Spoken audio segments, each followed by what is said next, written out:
Assalamualaikum, selamat datang di channel kajian eksklusif, tempat ceramah dan video seputar Islam. Untuk mendukung channel ini, silakan klik tombol subscribe, like, komen, dan share link video ini ke media sosial kamu ya. Semoga kita semua mendapat pahalanya. Jazakumullahu khairan.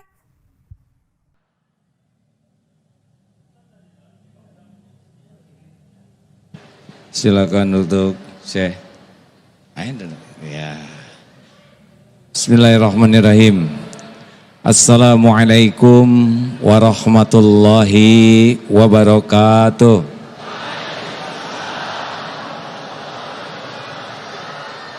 Mari ikuti subhanallah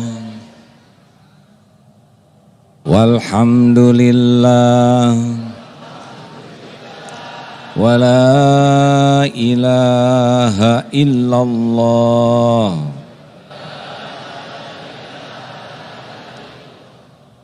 wallahu akbar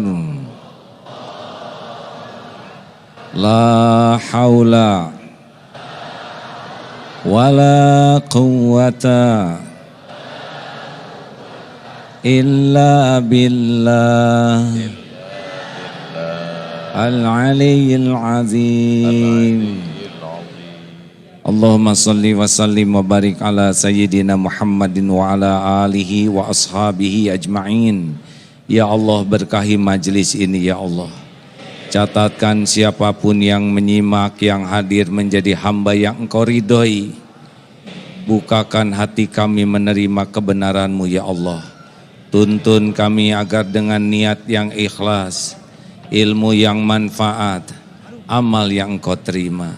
Taqabbal minna ya karim, innaka antas sami'ul alim. Amin ya rabbal alamin.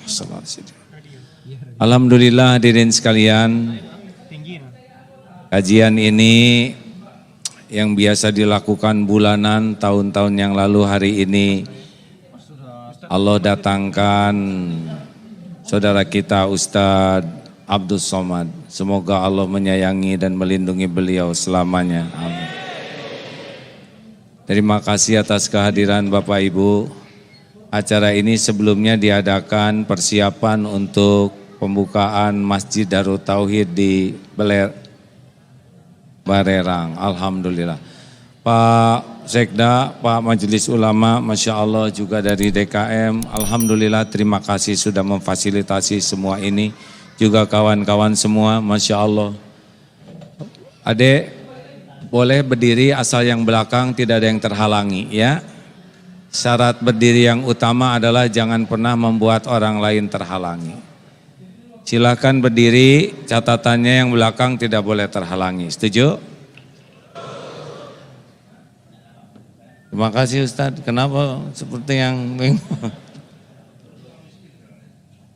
Ustadz Abdul Somad ini oleh Allah ditakdirkan usianya lebih muda dari A. Ngomong-ngomong berapa usia sekarang Ustadz? 24 rasanya.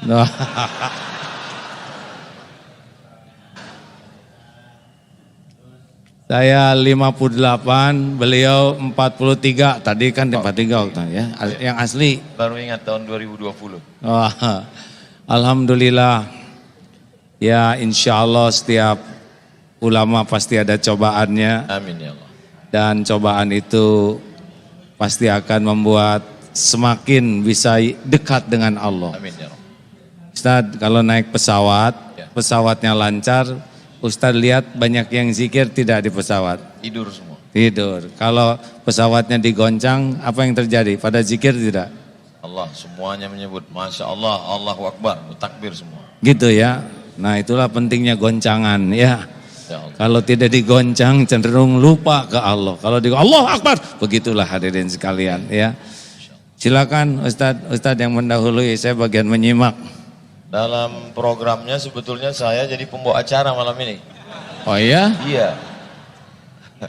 Kok sama dengan program saya juga pembawa acara.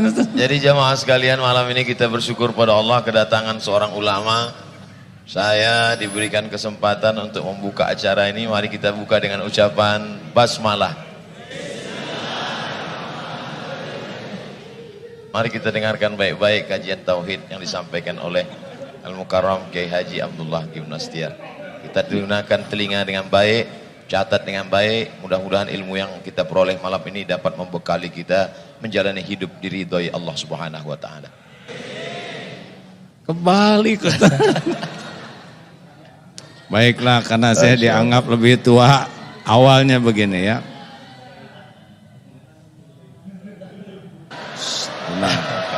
Hei, dengar. Jangan pernah berbicara sesuatu yang tidak ada manfaat. Tidak terdengar? Jangan banyak komentar ya. Setiap komentar pasti dicatat oleh Allah dan ada dipertanggungjawabkan. Bagaimana sekarang, jelas tidak? Tidak. Sabar, tenang. Bisa terdengar tidak? Di atas kedengaran tidak? Tidak. Berarti dari tadi kita ngobrol nggak ada yang dengar. Maaf panitia. Bagaimana sekarang, jelas? Padahal sama ya. Jelas ibu belakang? Apakah Allah Subhanahu wa ta'ala sedang menyaksikan pertemuan ini? Yakin? Apakah Allah mendengar apapun yang terucap? Apakah Allah tahu apa yang ada dalam pikiran kita? Apakah Allah tahu isi hati kita? Apakah Allah Subhanahu wa ta'ala tahu persoalan yang sedang kita hadapi? Yakin? Kalau seorang hamba berkeyakinan seperti itu setiap saat, merasa ditatap Allah, merasa didengar Allah, merasa diketahui pikiran dan hatinya oleh Allah, dan yakin masalah yang dihadapinya juga dalam kekuasaan Allah, kira-kira seperti apa orang tersebut? Tenang atau gelisah? Akhlaknya baik atau buruk? Masalah kita umat Islam kepada Allahnya itu kadang-kadang hanya sampai di lisan, belum sampai di hati dengan yakin. Sedikit Ustadz izinkan membuka acara ini ya, nanti Ustadz yang menyampaikan aslinya. Kedengaran ke atas? Alhamdulillah. Kenapa umat Islam belum seindah akhlak yang diharapkan oleh Rasulullah sallallahu alaihi wasallam? Satu, karena banyak di antara umat Islam belum belajar tentang indahnya Islam. Lebih banyak melihat, mendengar pelajaran yang tidak sesuai dengan tuntunan. Satu.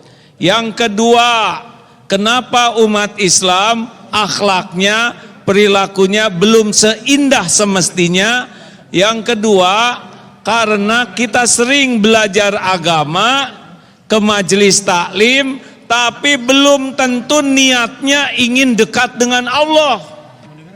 Tidak jarang datang ke sekolah Islam, kampus Islam, pesantren, tapi yang dicarinya dunia, ingin gelar, pangkat, jabatan dari agama. Padahal ilmu agama ini justru untuk membuat dekat dengan Allah. Sampai ada seorang suami yang mengeluh, istri saya ke pengajian seperti makan obat, sehari 3 kali. Tapi perubahan yang nyata itu baru pada seragamnya, belum pada perilakunya. Dan peningkatan yang jelas itu pada cicilan, belum pada iman. Kenapa? Sangat boleh jadi belajar agamanya belum dengan niat ingin bisa dekat dengan Allah. 3, kenapa kita semua belum seindah semestinya? Karena seringkali belajar agama kita amalkan, tapi amalnya baru sibuk amal lahiriah. Seperti sholat isya tadi, kita datang ke masjid, kita sholat, ruku, sujud, lahirnya kita taat, tapi hati belum tentu kita ingat ke Allah. Benar? Halo? Jadi kadang-kadang kita sibuk dengan amalan lahir, tapi lalai ke amalan hati. Bahkan tidak jarang ilmu dan amalan kita justru mengotori hati. Jadi ujub, jadi takabur, merasa paling benar, merasa paling soleh. Justru karena ilmu dan amal yang kita lakukan. Padahal Allah subhanahu wa ta'ala, innallaha la yanzuru ila suwarikum wa amwalikum walakin yanzuru ila qulubikum wa a'malikum. Allah, sesungguhnya Allah tidak melihat rupa dan hartamu, tapi Allah melihat hati dan amalmu. Seharusnya kita belajar agama dan mengamalkan agama itu membuat hati jadi makin bersih, amal makin melimpah. Demikianlah pendahuluan dari acara kajian malam ini. Penjelasan selanjutnya oleh Ustadz Abdul Somad. Baik. Alhamdulillah kita baru saja mendengarkan sesuatu yang menyentuh hati. Sebentar. Masya Allah. Gimana perasaan jamaah malam ini bisa berkumpul dengan Kiai Haji Abdullah Hakim Nastiar? Senang apa lapang hatinya? Saya terus terang bisa satu majelis dengan beliau. Dulu saya nonton TV dari pagi sampai siang, sampai malam, sampai pagi lagi beliau terus. Tidak pernah terlintas di pikiran saya bisa satu majelis dengan beliau. Allahu Akbar. Ketika orang memuji A.A. Gim tampil di seluruh TV, bagaimana cara A.A. Gim bisa meluruskan niat dan membersihkan hati? Ini mah jadi bulak-balik begini hadirin. Dulu Ustadz, Ya. kita ngobrol aja lah ya. Baik. Dulu tidak pernah menyangka akan menjadi posisi seperti ini. Ya. Tetapi entah bagaimana takdirnya tiba-tiba menjadi dikenal sebagian orang. Allah. Padahal secara keilmuan belum siap dan ada lagi yang belum siap. Keimanan belum siap. Jadi ketika makin populer, makin di banyak tampil, ternyata saya kehilangan yang sangat besar, yaitu rasanya kehilangan kedekatan dengan Allah dibanding sebelum dikenal orang. Jadi ustadz populer malah jauh dari Allah. Iya, itu sampai tahun 2006. Insyaallah. Sebelum Allah memberikan karunia, ditegur, diingatkan, sehingga alhamdulillah mudah-mudahan sekarang sudah bisa lagi nginjak bumi. Kalau dulu jadi terbang kayak balon gas karena ketipu atau tidak siap dengan popularitas. Gitu Ustaz. Sekarang gimana Ustaz jadi orang populer, Han? Ini pas umur saya dulu Pak. Saya dulu mulai diuji popularitas umur 39, 38, 39 mulai di TV. Ustaz sekarang lagi populer-populernya nih. Tapi saya mulai diuji umur 45, Ustaz 43, 2 tahun duluan Ustaz. Bagaimana mungkin orang yang berada di masjid yang semestinya mengingat Allah, yang mestinya berasa berhadapan dengan Allah, tapi justru melupakan Allah? Ini kan ujian luar biasa. Ya memang kalau mulut mudah menyebut Allah, tapi hati belum tentu. Dan bahayanya penceramah model kita Ustadz, ya kalau orang awam, Wali, alhamdulillah nih tuan rumah Waalaikumsalam warahmatullahi wabarakatuh. Bang, apa kabar? Masya Allah Pak Wali. Masya Allah. Ya, lanjut mau ikut gabung sini Pak Wali. Makasih Pak Wali, alhamdulillah.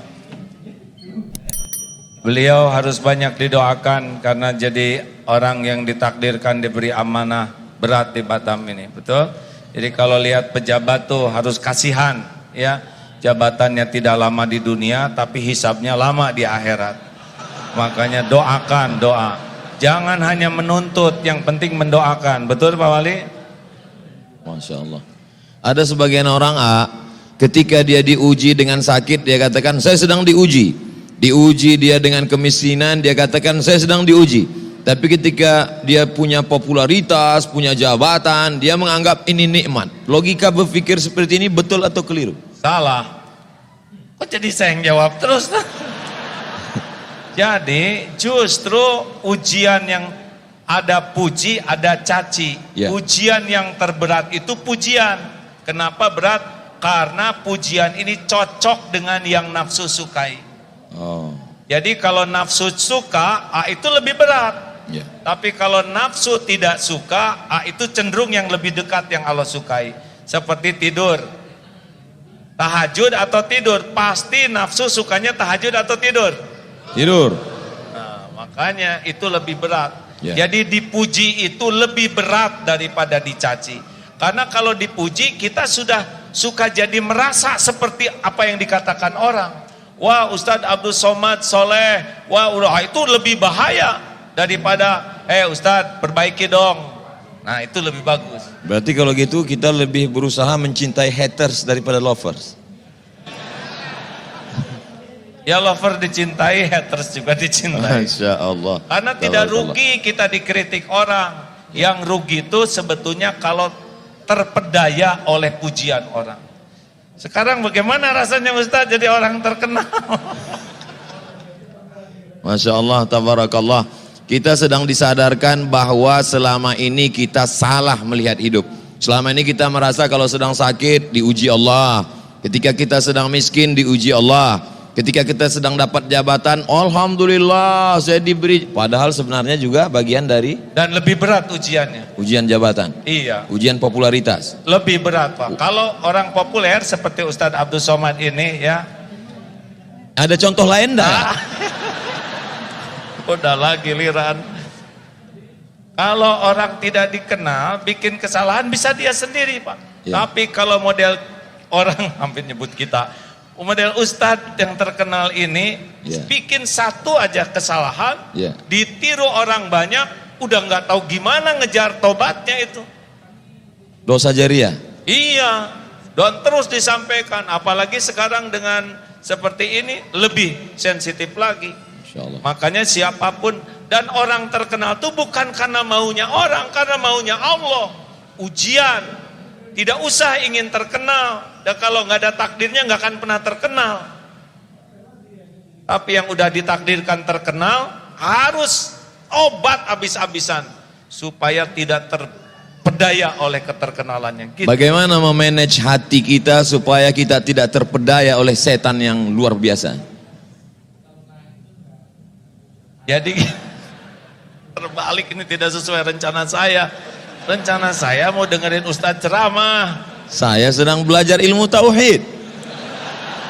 Bagaimana mensucikan hati? Gimana jamaah? Gimana Membersihkan nih, hati. Tidak boleh mengadu ke jamaah. Oh gitu ya. Aneh pada saya tuan rumahnya. Begini Ustadz, kata guru saya, kalau kita sedang diuji dengan dihormati orang lain, Ya. pokoknya kalau orang menghormati kita pasti minimal dua hal. Satu, yang dipuji oleh orang itu pasti karunia Allah. Ya. Wah ini pintar, pasti karunia Allah. Ya. Wah ini hebat, pasti karunia Allah. Wah ini kaya, pasti karunia Allah. Pokoknya kalau orang muji kita, yang dipuji itu pasti pemberian Allah. Pemberian Itu Allah. yang pertama. Jadi kita harus tahu, oh ini yang dipuji pemberian Allah. Yang kedua, kenapa kita dipuji orang? Karena Allah menutupi aib dosa, kejelekan dan kekurangan kita. Nah, kata guru saya, kalau kita sedang dikagumi orang, dipuji orang, sibuk lihat apa yang Allah tutupi daripada sibuk menikmati pujian penghargaan orang. Masya Allah, tabarakallah. Jadi sebenarnya ketika kita sedang dimuliakan, diagungkan, dihormati, disanjung tinggi, sebetulnya bukan prestasi kita, tapi karena pemberian pinjaman Allah, dan Allah menutupi aib cacat kita. Benar, dan itu ujian lebih berat daripada nggak ada yang muji. Kenapa Allah tidak buka? Itu semua karena sayang Allah kepada kita. Sayang Allah, mungkin doa orang tua, mungkin kita pernah nolong seekor kucing, mungkin kita pernah ngasih minum burung, dan Allah suka dengan kebaikan kita, yang kita tidak merasa hebat dengan kebaikan itu, tapi Allah suka. Biasanya orang bicara tentang masalah dunia ini, dia melihat yang di luar, ekonomi, politik, sosial, budaya. Tapi lebih mengajak kita untuk melihat ke dalam. Sebenarnya masalahnya ada di dalam hati kita. Mengapa?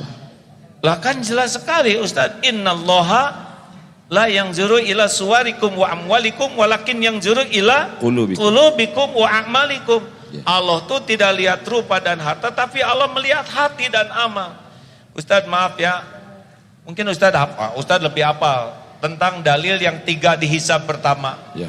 Yang pertama mujahid, Ya. yang merasa berjuang sampai terbunuh di medan perang. Ya. Dan ketika dihisab, ditampakkan nikmat, dia mengakuinya. Apa yang kau lakukan? Ya Allah, saya sudah berjuang sampai saya mati di medan perang. Saya lakukan lillahi ta'ala. Apa Allah menjawabnya? Kadzabta, dusta kamu, bohong kamu. Ya. Kamu berjuang karena ingin dianggap pemberani, dan sudah engkau dapatkan pujian itu. Akhirnya dia diseret, tertelungkup, masuk ke dalam neraka. Bukan kurang perjuangannya, Yeah. bukan kurang pengorbanannya, bukan kurang pengakuannya, yang kurang cuma satu, hatinya lebih suka dipuji oleh manusia daripada kedudukan di sisi Allah. Walaupun dalam pandangan manusia dia seorang mujahid, mati Iya. jihad fisabilillah, Iya. berdarah-darah. Iya, tapi Allah kan tahu hati orang. Nauzubillah. Yang kedua, Orang yang belajar agama dan yang mendakwahkannya seperti Ustadz Abdul Somad, Ustadz yang lain, Ustadz. iya. Belajar sampai ke Mesir, sampai ke Maroko. Itu yang kedua. Merasa lama di Arab. Aduh. Padahal onta lebih lama. Yang kedua. Yang ketiga kita akan lanjutkan setelah yang satu ini. Hah? Minum dulu. Oh, minum dulu Ustadz. Ini lagi seru-serunya kita minum. Allah. Fadal.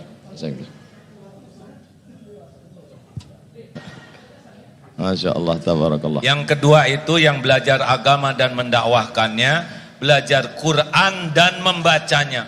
Tidak semua ke sorga. Jadi jangan kaget kalau di akhirat, na'udzubillahi min zalik, Ya. ada ulama yang terkenal di dunia tapi tidak ke sorga. Ilmunya luas, dalilnya bagus, Ya. baca Qurannya fasih, hafal Quran, tapi ketika dihisab, Masuk kadzabta, dusta kamu. Kamu belajar agama dan dakwah karena ingin dianggap alim, dianggap ulama, dai, kondang, dan sudah engkau dapatkan di dunia, diseret tuh ke neraka. Engkau ingin dianggap qori dan sudah engkau dapatkan.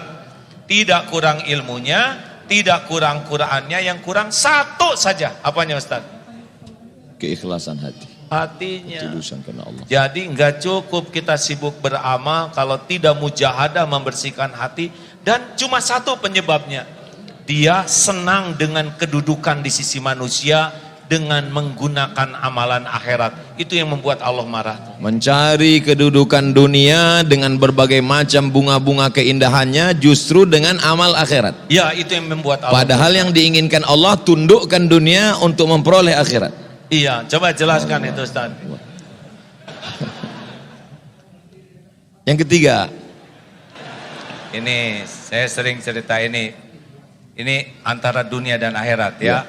Mana yang kira-kira lebih tidak disukai Allah? Bu, akhwat, mana yang berbahaya bagi seorang wanita? Ingin kelihatan cantik atau ingin kelihatan solehah? Jangan ini aja ke sini, Ustaz. ya. Mana yang bahaya Ya. bagi seorang wanita? Ingin Ya. kelihatan cantik atau ingin kelihatan soleha? Harus kita voting nampaknya. Oh gitu. Mungkin mereka ingin kelihatan cantik. Karena oleh sebab itu maka karena banyak lelaki ingin perempuan itu lebih cantik daripada ingin soleha, makanya perempuan lebih banyak mempercantik diri daripada mempersoleha diri. Wah, benar. Saya baru dapat dari grup WhatsApp. Oh gitu. Tapi yang bahaya tuh ingin kelihatan soleha. Kalau wanita ingin kelihatan cantik, fitrahnya. Ya. Kalau lelaki ingin kelihatan cantik, LGBT ya. Bolehkah Bu, wanita ingin kelihatan cantik? Jawab, boleh tidak? Yang mantap boleh tidak? Untuk siapa? Suami siapa? Masya Allah, tabarakallah. Istighfar ibu-ibu. Kalau wanita ingin kelihatan solehah, pasti menggunakan hak Allah. Jadi lebih nunduk, subhanallah. Yang harusnya zikir untuk Allah, tapi dia ingin dipuji oleh orang ahli zikir. Dan itulah yang membuat Allah marah, karena dia menggunakan amalan hak Allah untuk cari pujian manusia. Itulah sebabnya ustadz, ulama, qori'ah berbahaya. Giliran ustadz, ya. Jelaskan ustadz, jangan nanya terus. Ketika sekarang orang berbicara tentang masalah ancaman-ancaman yang luar biasa, disintegrasi bangsa, kemudian bully pada ulama, kemudian dengan berbagai macam masalah. Sebetulnya masalah ini di luar atau masalah manusia ini di dalam? Gak ngerti Ustaz, kurang jelas pertanyaannya. Lebih bagus ini. Masalah manusia ini sebetulnya masalah ekstern di luar, masalah ekonomi, masalah sosial, masalah politik, atau dia sebetulnya punya masalah di dalam dengan hatinya kotor, dan bagaimana cara mensucikan tazkiyatun nafs, dan apa hubungannya dengan tauhid? Selalu mengkaji tentang masalah tauhid. Apa sebenarnya target dari tauhid? Saya belum pernah ditanya kayak gini terus-terusan hadis. Duduk bersama seorang yang lebih faham tentang masalah kehidupan. Ada ilmu yang tersurat, ada yang tertulis, tapi ada yang tersirat. Inna fi khalqis samawati, dalam penciptaan langit, tidak tersurat, tidak ada dalam tulisan, tidak dikatakan oleh ulama, tapi dia dapat ditangkap. Ittaqu firasatal mu'min, takutlah kamu pada firasat orang beriman. Fa innahu yanzuru binurillah, dia bukan memandang dengan matanya, tapi dia dengan memandang dengan pandangan Allah yang diberikan Allah pinjaman kepada dia. Maka duduk sejenak dengan orang berilmu sama dengan duduk berjam-jam bahkan berhari-hari di perpustakaan. Kita nikmati duduk bersama dengan orang berilmu ini, maka kita ambil semuanya, mudah-mudahan jadi bekal kita di masa akan datang. Takbir. Semangat mereka. Kita dengarkan jawabannya. Tauhid, tauhid. Seumur-umur saya ceramah, baru kali ini saya dipaksa menjawab begini. Ilmu yang saya dapatkan begini, mengapa Rasulullah SAW diutus ke bumi? Ya. Innama bu'itstu liutammima makarimal akhlak. Sesungguhnya hamba diutus ke bumi hanyalah untuk menyempurnakan kemuliaan akhlak. Ya. Beliau bersimbah keringat, air mata, bahkan darah, agar kita semua memiliki akhlakul karimah. Karena semua masalah itu gara-gara akhlak yang buruk. Akhlak. Politik itu tidak ada masalah, tapi menjadi masalah kalau berpolitik dengan akhlak yang buruk. Ekonomi itu juga tidak masalah, tapi jadi masalah kalau akhlak buruk. Dalam rumah tangga juga yang jadi masalah itu adalah akhlak. Ya. Benar? Ada ikhwan yang belum nikah? Maaf, akhwat ada yang belum nikah? Coba dengar ini ya, akhwat khusus bagi yang belum nikah, yang udah terima apa adanya ya. Akhwat maukah punya suami yang rupawan? Jawab. Sudah rupawan, pinter mau? Sudah rupawan, pinter, banyak uangnya mau? Tapi akhlaknya bejat mau? Jelas? Ada harapan untuk saudara-saudara ya, yang kurang rupawan, kurang pinter, kurang duit, asal akhlak mau akhlak, betul?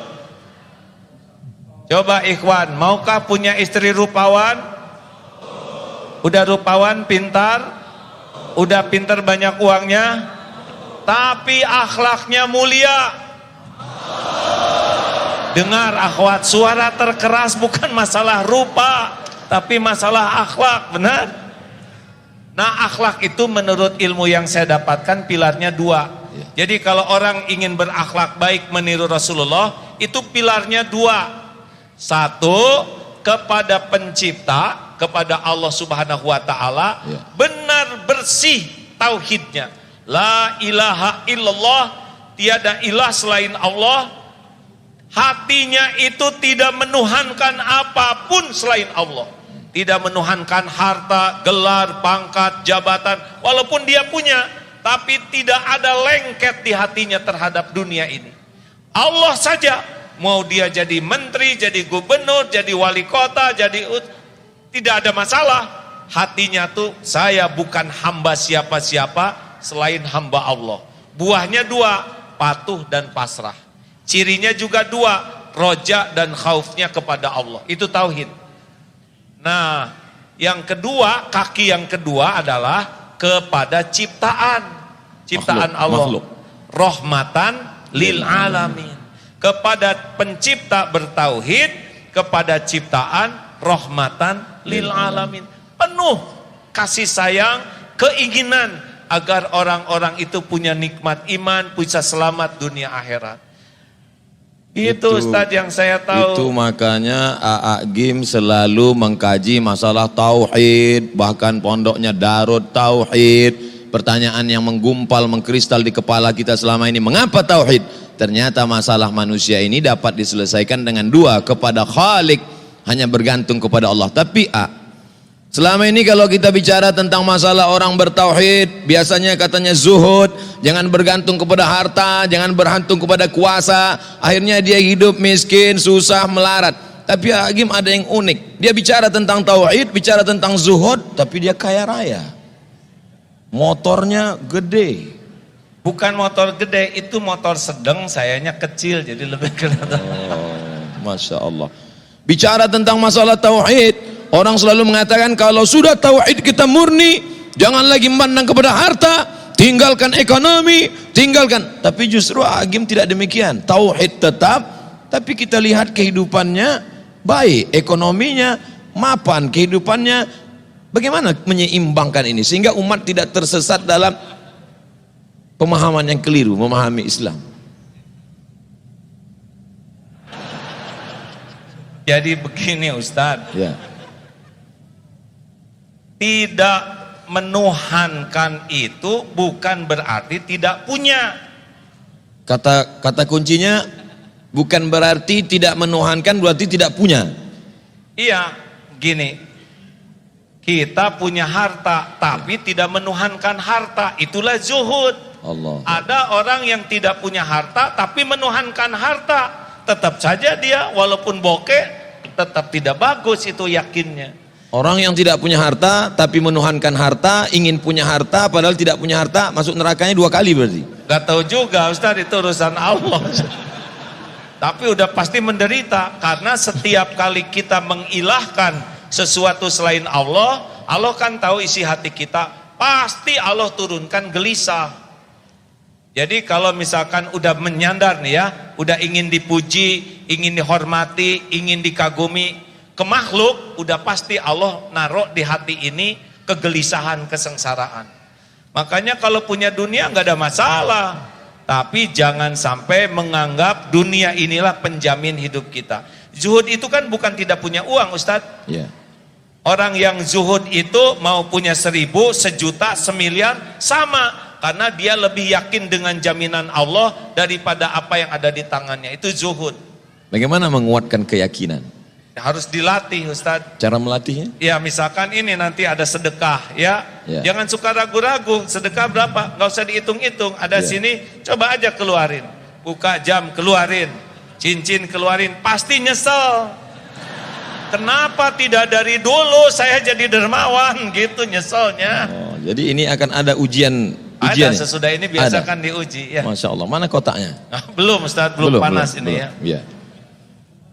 Jadi seperti tukang parkir, banyak mobil, Ya. tidak sombong, ganti-ganti tidak takabur, Ya. diambil sampai habis tidak sakit hati. Ya, tidak ada rasa memiliki. Enggak ada. Bagaimana melepas rasa kepemilikan, rasa ketergantungan, rasa keterikatan dari dalam hati ya?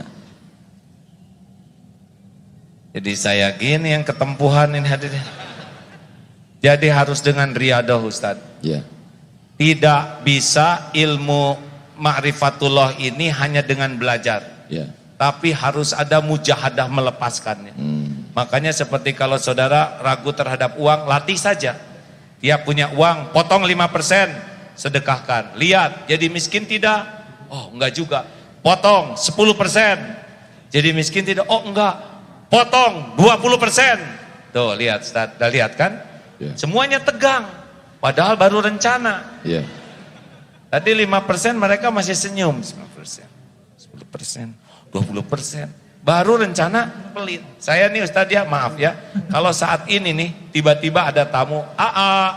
Saya mau ngasih uang ke ya, boleh ngasih ke saya misalkan sekarang 20 miliar. Bro aja gini. Udah nggak ribet Pak. Saya bagi 10 miliar untuk ikhwan, 10 miliar untuk akhwat. Sok bagikan. Gitu Ustaz. Masya Allah. Namanya juga ngelamun, masa pelit ya kan? Betul. Kita mah ngelamun aja pelit Ustaz. Apalagi nggak ngelamun. Suatu ketika saya sedang pergi umroh, lalu kemudian saya melihat ada cincin yang sangat cantik. Saya sangat suka. Lalu saya beli, lalu saya pakai, lalu saya menikmati. Hati saya mulai tergantung. Karena kalau dia pergi pasti saya akan kehilangan. Sampai akhirnya saya suatu tempat ceramah, ada bapak-bapak mengatakan, cincin Ustadz cantik, saya suka, boleh nggak untuk saya? Lalu kemudian saya berikan kepada dia. Saya ingin mempraktekkan ceramah dulu waktu di Darut Tauhid. Jangan ada keterikatan. Saya ingin lepaskan itu, cincin ini saya lepaskan. Saya amalkan ceramah saya tidak ada keterikatan dengan cincin ini. Menyesal saya. Ini ada cincin yang lebih bagus ya nggak? Ceritanya belum selesai. Oh iya, iya. Begitu saya berikan, saya menyesal dalam hati saya. Ini gara-gara mengamalkan ilmu game ini. Jangan ada keterikatan, lepaskan semuanya. Saya lepaskan satu cincin. 2 hari setelah itu saya ceramah di Makassar. Datang bupati, tidak boleh sebut nama, menjaga kode etik jurnalistik. Dia lepaskan cincin yang dia sayangi, yang lebih mahal yang dari saya punya. Inilah dia sekarang. Masya Allah, Alhamdulillah, Allahu Akbar. Yakin kan? Memang ajaran ini luar biasa. Saya Masya dulu Allah, dilatih guru tabarakallah. saya begitu Pak. Pokoknya berikan, sekarang udah nggak riadoh lagi ya, saudara jangan ngarap-ngarap apa-apa ya. Ya. Makanya saya nggak begitu bawa apa-apa, takut diminta. Dulu sama Ustadz, Ya. punya cincin ada lafaz Allah, bagus kata guru, kasihkan. Sampai dulu sekali baju itu sampai tinggal 1 Ustadz, baju untuk ceramah. Ya. Nah malam minggu itu saya ingat ceramah di Jatinangor. Ya. Jatuh karena ceramahnya di kampung. Tes, kedengaran Bu? Jelas?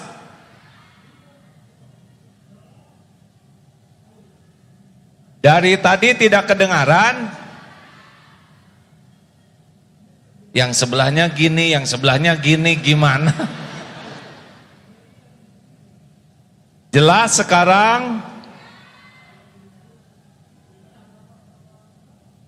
Ya memang hidup tidak mungkin memuaskan setiap orang. Nah hadirin, saya ingat tuh Ustadz, Ya. pada subuh, waktu itu saya masih tinggal dengan orang tua. Ya. Sedih karena pagi harus ceramah, tapi baju tidak ada karena yang semalam kotor. Ya Allah, saya sudah berusaha ngamalkan perintah guru saya, dan sekarang saya nggak punya baju ganti untuk ceramah. Masya Allah tuh pada subuh Ya. datang tuh tamu bawa baju batik 2 seperti ini safari. Belum pernah saya punya baju batik. Tolong pakai ini. Saya beli tapi kekecilan, mungkin dia cocok 2 sekaligus tuh. Alhamdulillah. Allah ilhamkan beli tapi dibikin kekecilan sehingga ngepasnya buat saya. Jadi benar-benar tidak akan pernah balasan dari Allah itu mengecewakan. Gimana kalau ketika memberi itu ada harapan dalam hati, mudah-mudahan Allah balas, Allah ganti, boleh nggak? Boleh, karena ngarep-ngarepnya dari Allah. Hanya levelnya belum level bagus. Kalau level yang paling bagus VVIP tanpa ada harapan sama sekali. Allah udah tahu kita berharap di hati kecil. Ya. Allahu Akbar. Kan lintasan hati, wa huwa alimum bidatis sudur. Wa asiru qaulakum awijharu bih innahu alimum bidatis sudur. Mau engkau rahasiakan kata-katamu, mau engkau keraskan seperti ini, sesungguhnya Allah tahu isi hati. Al-Mulk 13. Ya. Allahu Akbar. Sulitkah bagi Allah Subhanahu wa taala memberikan yang kita minta? Kenapa Allah tidak pernah mengabulkan semua keinginan kita? Apa rahasia di balik itu? Karena belum tentu baik yang kita inginkan. Wa asa an takrahu syai'a wa huwa khairul lakum wa asa an tuhibbu syai'a wa huwa syarrul lakum. Boleh jadi engkau tidak suka padahal baik menurut Allah bagimu, dan boleh jadi engkau suka padahal buruk menurut Allah. Wallahu ya'lamu wa antum la ta'lamun. Jadi kekeliruan kita selalu menginginkan Allah ikut nafsu kita. Benar Ustaz. Padahal semestinya kitalah yang menurut Allah. Sebetulnya tidak penting keinginan kita itu, yang terpenting keinginan Allah yang terjadi pada diri kita. Bagaimana caranya menundukkan keinginan kita mengikut kehendak Allah ketika yang kita inginkan tidak tercapai, hati kita tetap lapang plong? Gimana caranya? Ya Allah, belum pernah sepanjang saya ceramah jadi terdakwa begini. Santri di Darul Tauhid mah gak ada yang berani kayak gini Ustaz. Nggak apa-apa begini hadirin, sebetulnya saya mau dengerin ceramah beliau ini. Setuju tidak begini atau saya balik aja? Jadi Ustadz, apa pertanyaannya tadi? Selalunya kita menginginkan Allah mengabulkan keinginan kita. Ketika Allah tidak memberi apa yang kita inginkan, lalu kita merasa sempit, sulit, marah. Bahkan tidak sedikit dari orang marah kepada Tuhan. Na'udzubillah. Bagaimana kita menundukkan keinginan kita mengikut kehendak Allah dengan hati yang lapang? Memang ini tauhid. Kalau kita tahu Allah Maha tahu yang terbaik bagi kita, kita tidak akan ngotot dengan keinginan kita. Kita pasti melakukan 2 hal. Satu, musyawarah dengan orang yang ahlinya. Yang kedua, istiqoroh. Tugas kita kan cuma 3. Meluruskan niat, menyempurnakan ikhtiar, dan pasrahkan kepada Allah. Kita ini hamba, tidak berhak mengatur Allah. Kita ini hanya melurus, tugas kita kan bukan menentukan sesuatu. Tugas kita tuh niatnya lurus, lillahi ta'ala, ikhtiarnya maksimal di jalan Allah. Dan yang ketiga, kalau baik silahkan, kalau tidak baik jangan. Mungkin praknya ini yang penting tuh Ustaz. Kalau orang tidak pakai prolog niat cara yang benar dan tawakal, pasti luka. Ini kan prinsip luka di hati itu kan karena melekat. Seperti perangko melekat di amplop, ketika dicopot robek dia. Nah, kemelekatan hati kita, lengketnya hati dengan sesuatu, itulah yang bikin kita banyak sakit hati. Karena melekat. Melekat, kayak pengen dipuji, orang tidak muji, sakit hati. Pengen dihormati, orang tidak menghormati, sakit hati. Gitu. Keinginan sumber penderitaan. Oh ya? Iya benar juga. Ada lagunya itu, Pak. Coba Ustadz jelaskan lagu keinginan sumber penderitaan. Semakin besar keinginan, semakin besar hawa nafsu, semakin besar kekesalan dan penderitaan ketika tidak terkabul. Karena kita sudah membuat suatu obsesi besar. Tapi kalau kita lihat hadis Nabi SAW, Nabi berkata, saat aku lihat percikan batu pertama, kamu akan membebaskan Rom. Saat aku lihat percikan batu pertama ketika menggali khandak parit, Ketika berbenturan pacul besi itu dengan batu, aku melihat cahaya. Kamu akan membebaskan Yaman, kamu akan membebaskan Syam, kamu akan membebaskan Rom. Apa beda obsesi keinginan dengan cita-cita? Karena Nabi mengajarkan kita punya cita-cita tinggi. Ada dalilnya, ihris ala ma yanfa'uk wasta'in billah wala ta'zaz. Yang lanjutan dari al-mu'minul qawi. Ya, ahabbu ilallah minal mu'min. Ya, al-mu'minul qawi khairun wa ahabbu ilallah minal mu'mini dhaif wa fi kullin khairun. Mukmin yang kuat lebih baik dan lebih dicintai Allah daripada mukmin yang lemah, walau pada keduanya ada kebaikan. Ihris ala ma yanfa'uk, bersungguh-sungguhlah, antusiaslah, semangatlah dengan apa yang bermanfaat bagimu. Ada lanjutannya, wasta'in billah, minta tolong ke Allah, wala ta'jaz, dan janganlah kamu bersikap lemah. Jadi kata kuncinya adalah bermanfaat atau tidak bermanfaat, dan minta tolongnya kepada Allah. Silakan punya cita-citi setinggi bintang di langit, tapi jangan pernah lepas dua, bermanfaat atau tidak bermanfaat. Cita-cita ingin jadi gubernur boleh apa enggak? Boleh. Bukan obsesi, bukan menurut hawa nafsu. Tergantung dalam bayangannya gubernur itu apa. Bahkan cita-cita jadi ulama juga harus dipertanyakan. Ya. Kamu ingin jadi apa? Saya pengen jadi ulama. Kenapa? Karena ulama itu keren, dihormati orang, pulangnya dapat amplop. Dunia itu bukan pengen akhirat. Nah kalau gitu ulamanya tuh dunia, itu nggak boleh. Dia pengen jadi ulama versi itu.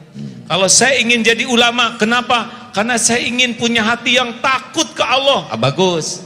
Pengen jadi gubernur, boleh. Terserah mau jadi apa. Dengan jadi gubernur, mudah-mudahan saya bisa mengambil keputusan yang paling adil. Karena Indonesia ini dibangun dengan negara kesepakatan. Tolong ini teman-teman disimak ya. Indonesia ini dulu awalnya dibangun oleh kesepakatan para tokoh-tokoh kita. Tidak hanya umat Islam, tapi ada juga tokoh-tokoh yang selain agama Islam sepakat membangun negeri ini dengan berdasarkan Pancasila. Itu kesepakatannya. Nah kita misalkan sekarang sudah ada, kita harus menyadari bahwa memang cikal bakalnya ini adalah kesepakatan, bukan hanya milik umat Islam. Jadi kita harus mengerti dan menghargai hak-hak orang lain juga, karena memang kesepakatannya begitu. Jadi kalau saudara ada di Australia, ya memang begitu kesepakatan awalnya. Nah kita kalau saudara pengen jadi gubernur, dengan begini saya mudah-mudahan bisa bersikap adil kepada umat Islam, mudah-mudahan bisa menjadi tauladan, mengajak ibadah dengan benar, berakhlak dengan baik. Kalau niatnya jadi pejabat untuk keadilan, untuk kemaslahatan, jadi tidak jadi udah dapat pahalanya. Manfaatnya paling tidak Kiai Haji Abdullah Gimnastiar bisa memuluskan, merubah Bank Riau Kepri menjadi Bank Riau Kepri Syariah. Baik apa tidak baik itu? Ulangi. Bank Riau Kepri konvensional. Kalau ada orang yang suka ngaji, punya kekuasaan, bisa berubah menjadi Bank Riau Kepri Syariah. Itu ada manfaat atau tidak ada manfaat di dalamnya? Saya kira setiap transaksi kebagian pahalanya itu. Setiap transaksi? Ya, kepala daerah yang memberikan keputusan seperti itu dapat pahala. Karena untungnya jadi kepala daerah, jadi pemimpin tuh, kalau menentukan kebaikan beliau dapat pahala mengalir. Bonus. Tuh Pak Wali Kota. Allahu Akbar. Masya Allah, tabarakallah. Tadi saya sempat cemas ketika AA ngomong, menjadi pejabat itu jabatannya enggak lama, tapi hisabnya di akhirat lama. Saya khawatir orang yang ngaji jadi takut. Makanya diteruskan dengan begini, jadi beliau tenang. Yes. Pak Wali sekarang lebih senyum sesudah mendengar barusan pahalanya. Masya Allah, tabarakallah. Jadi kita kalau lihat pemimpin hadirin, kalau tinggal satu doa nih ya, yang harus kita minta doa buat siapa nih? Doakan pemimpin. Andai doa itu cuma satu saja. Iya. Kenapa enggak minta doa untuk kita supaya jadi istiqomah? Iya itu juga. Jangan bikin saya dalam posisi sulit. Gini, kalau kita mintakan selalu, ya, ini Ini tinggal satu doa. Ya. Doakan dan bakal diijabah. Doakan pemimpin menjadi pemimpin yang adil. Karena kalau adil, banyak orang yang dapat merasakan manfaat. Allahu Akbar. Allah marzuqna imaman adila. Berikan kami pemimpin yang adil dan amanah. Amin ya ya Allah. Allah. Amin ya Rabbal Alamin. Kenapa AA nggak mau jadi pemimpin? Saya pemimpin. Iya. Pemimpin rumah tangga. Gubernur Jawa Barat. Udahlah bagi-bagi tugas, jangan memojokkan saya begitu. Enggak lah. Ada bagian. Jadi kan jikalau suatu urusan Iya.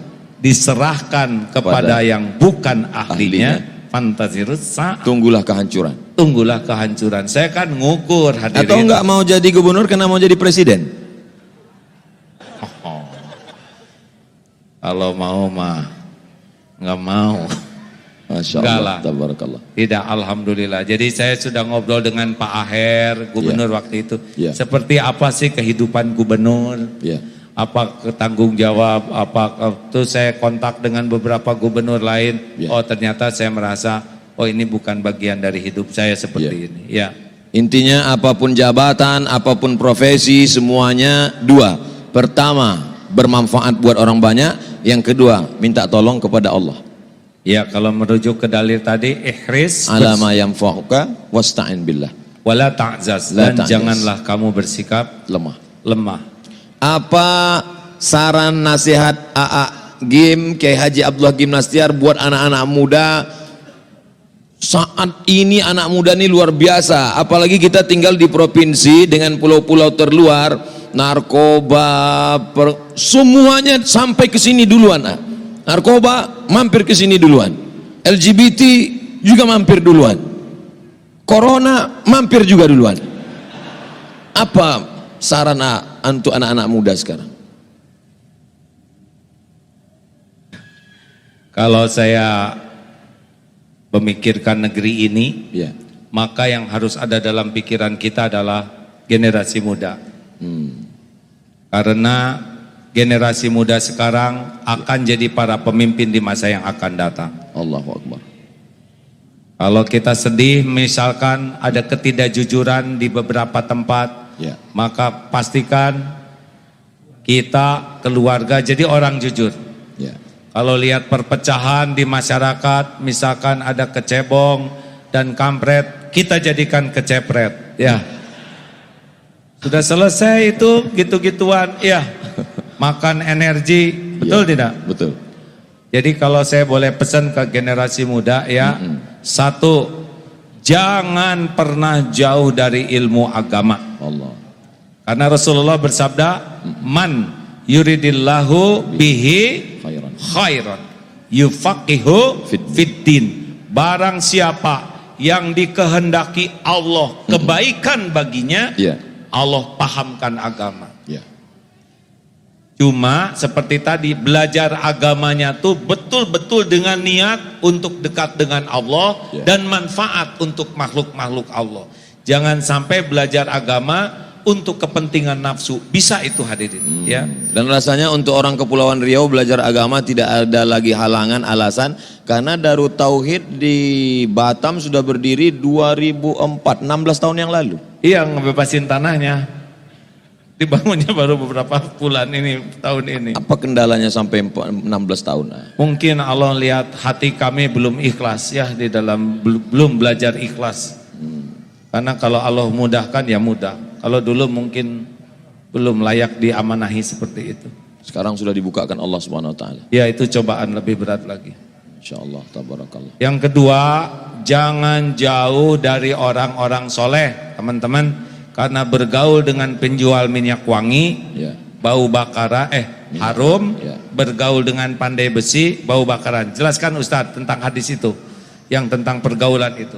Saya bagian poinnya Ustadz yang menjelaskan, coba. Saya dulu Agim ketika masih kuliah di Mesir, kami musim haji, pergi haji 2 hari 2 malam naik kapal laut, dipukul ombak, dihempas gelombang seperti tenggelamnya kapal Van der Wijk.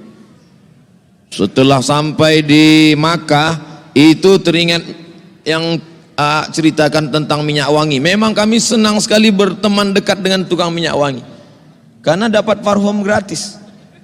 Setiap lewat ya kasih oles. Tapi begitu kita berteman dengan pandai besi, walaupun kita tidak berteman akrab, tidak kenal, dekat sedikit saja percikan apinya akan membuat baju kita bolong, bau asapnya kecipratan. Maka saya bisa dekat dengan orang yang punya parfum ini, Masya Allah luar biasa, harum semerbak. Selesai kita duduk ini, insya Allah follower bertambah. Jadi benar, saya dulu salah gaul nih Pak. Pada waktu diuji dengan popularitas ya gaulnya berkurang, gaul dengan ulamanya. Oh. Jadi lebih banyak ke ya begitulah. Kadang artis, pengusaha, pejabat dan sebagainya. Sehingga gayanya jadi berbeda gayanya. Waktu itu nih ya, waktu saya merasa kesalahan saya dalam ujian popularitas dulu. Salah gaul, tetapi ketika sudah mulai banyak bergaul dengan ulama, orang-orang soleh dan duafa, nih saudara-saudara kita yang memiliki kekhususan, itu jauh lebih melembutkan hati. 3, jangan pernah jauh dari masjid. Karena bergaul, datang ke rumah orang baik. Tadi kita ke rumah siapa Pak? Beliau, saya dijamu di rumah orang baik, dijamu. Apalagi datang ke rumah Allah yang maha baik, Allahu Akbar, dijamu. Masya Allah, jangan pernah jauh dari masjid. Ciri orang Islam, sholat Jumat. Ciri lelaki Islam, ciri lelaki beriman, sholat subuh jamaah. Ciri lelaki solehah, ciri lelaki soleha apa? Sholatnya di rumah terus. Maka jadilah laki-laki sejati, men. Masya Allah. Nah itu aja Ustaz. Hari ini kita sedang berhadapan dengan dunia global, segala yang ada di luar masuk ke kepala anak-anak muda kita tanpa filter. Dengan 3 pesan AA, jangan tinggalkan majelis ilmu, jangan pernah meninggalkan duduk bersama ulama, jangan pernah meninggalkan masjid. Tapi ada sebagian orang berpikir, kalau kita duduk dengan orang baik, dia kan memang sudah baik. Kenapa kita tidak duduk dengan artis supaya kita bisa mempengaruhi? Kenapa kita tidak duduk dengan pejabat supaya kita bisa mempengaruhi? Bukankah Agim dengan duduknya dengan artis, dengan pejabat justru mempengaruhi, mewarnai? Masalahnya dulu iman saya belum kuat, jadi saya yang terwarnai. Ukur dulu diri kita ini tape atau ragi. Kalau kita belum sekuat ragi, gaul sana kita jadi tape. Terus standar kuat nggak kuatnya apa yang perlu kita jadi lihat? dicas kayak HP aja, dicas baru pakai, cas lagi pakai. Nah kalau telat ngecas, soak itunya. Intinya tetap majelis ilmu, tetap duduk dengan ulama, tetap istiqomah ke masjid. Nah itu chargernya, udah itu kita keluar. Tapi kalau sering keluar nggak punya charger, hancur. Soak. Insya Allah, tabarakallah. Hadirin sekalian, kita simak sekarang uraian dari Ustadz Abdul Somad. Bukan hanya nanya saya terus. Ustadz ngomonglah sesuatu, saya capek nih. Masya Allah, jamaah sekalian, kita sedang duduk bersama Al-Mukarram Kiai Haji Abdullah Gin Mastiar di usia beliau yang 58 tahun. Kalau PNS ini sedikit lagi, beberapa bulan lagi sudah pensiun. Tapi beliau masih bersemangat luar biasa. Mudah-mudahan energi beliau menular ke kita semua insya Allah. Beliau pernah menjadi orang berpengaruh sampai hari ini. Beliau punya pondok pesantren besar, bahkan karyawan dari mulai security sampai yang general manajernya sekarang sampai 1.500 orang. Tidak hanya berpikir tentang bagaimana mencetak Al-Quran, memperbaiki para hafiz, mendidik anak bangsa, tapi juga sampai ke hal yang mungkin tidak terpikirkan oleh kita, bersepeda. Beliau tetap bersepeda. Bahkan sekarang semua karyawan-karyawan naik sepeda. Dan saya akan dihadiahi sepeda lipat dari Darut Tauhid. Saya ingatkan ini supaya beliau tidak lupa. Dengan bersepeda hormon-hormon kita menjadi sehat. Dengan bersepeda kita terus bersemangat. Dengan bersepeda lapangan parkir tidak terlalu banyak diambil tempat. Dengan bersepeda pokoknya banyak sekali tadi beliau sampaikan. Intinya bersepeda. Dan saya tadi sudah naik sepeda. Bagaimana kesehatan fisik di zaman sekarang, bagaimana AA bisa menjaga kesehatan fisik sehingga hampir tidak terlintas di pikiran orang 58 tahun seperti 1828 saja. Apa tipsnya? Apa yang membuat kita bersemangat dan sehat?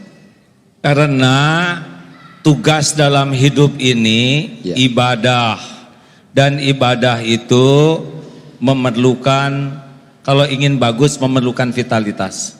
Satu, kita lihat contoh Rasulullah SAW sampai usia 63 tahun, beliau yang saya dapat ilmunya fit, bukan sehat, fit. Kalau sehat dan fit itu ada bedanya. Kalau fit itu ready to combat, selalu siap dengan tugas apapun. Fit. Ya, kalau sehat, ya sehat tapi belum tentu siap bertugas. Sehingga Rasulullah SAW tahajud sampai bengkak kakinya kuat. Ya. Kalau kita bengkak jidat karena jatuh ya. Hadirin, dan Rasulullah SAW dengan kekuatan fisiknya itu manfaatnya jadi optimal. Ya. Kita tidak perlu ingin kelihatan six pack, Rasulullah six pack tuh hadirin. Tetapi kita bukan untuk dilihat orang six packnya, tapi kesehatannya membuat kita optimal di dalam mengabdi kepada Allah dan manfaat untuk umat. Kan prinsipnya kepada Allah menghamba, kepada umat berkhidmat. Dan kalau kita sehat, mudah-mudahan jadi maksimal. Pak Wali, setujukah Pak Wali kalau masyarakat Batam ini beralih dari motor ke sepeda? Sedang disiapkan Pak? Disiapkan. Iya Pak, tolong disiapkan, tadi saya hampir kesambar truk Pak di sana. Saya tambah ini ya, Ustaz, karena keburu janji mau ngasih sepeda, jadi saya diingatkan terus. Teman-teman, kira-kira masih lama enggak sepedanya? sudah kami gambar sepedanya, bikinan kami, jadi baru gambarannya aja. Ustaz, sing sabar ya, doakan yang kuat. Amin ya Rob. Namanya MK Bike ya. Insya Allah. Nah, kalau tagnya di Bandung itu bike for ibadah, bersepeda untuk ibadah. For ibadah. Teman-teman, saya mohon maaf ya, di dalam Islam itu tidak cukup hanya membaguskan tauhid dan ibadah, tapi ada satu tanggung jawab kita adalah rahmatan lil alamin, menjaga kelestarian alam ini. Jadi tolong rekan-rekan, sedih sekali kalau kita lihat umat Islam kalah kebersihannya oleh negara tetangga yang belum mengenal Islam. Singapura bersih, benar? Kita kadang-kadang ada yang minum sambil jongkok, Ustaz, sambil. Kenapa kamu minum sambil jongkok? Sunnah dong, gelekek, lempar aja.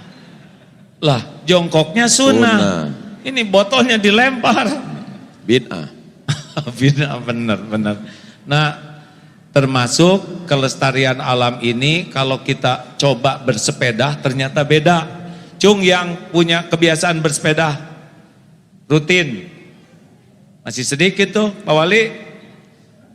Kami mencoba di sana menganalisa dari 1.300 santri bersepeda, jauh lebih sehat Pak. Badannya lebih sehat, lebih segar. Yang kedua, lebih gembira. Karena ternyata bersepeda itu membuat hormon gembiranya keluar. Bedanya capek naik motor dengan capek bersepeda. Kalau naik motor capek bawaannya mau tidur. Kalau sepeda udah capek bawaannya seger.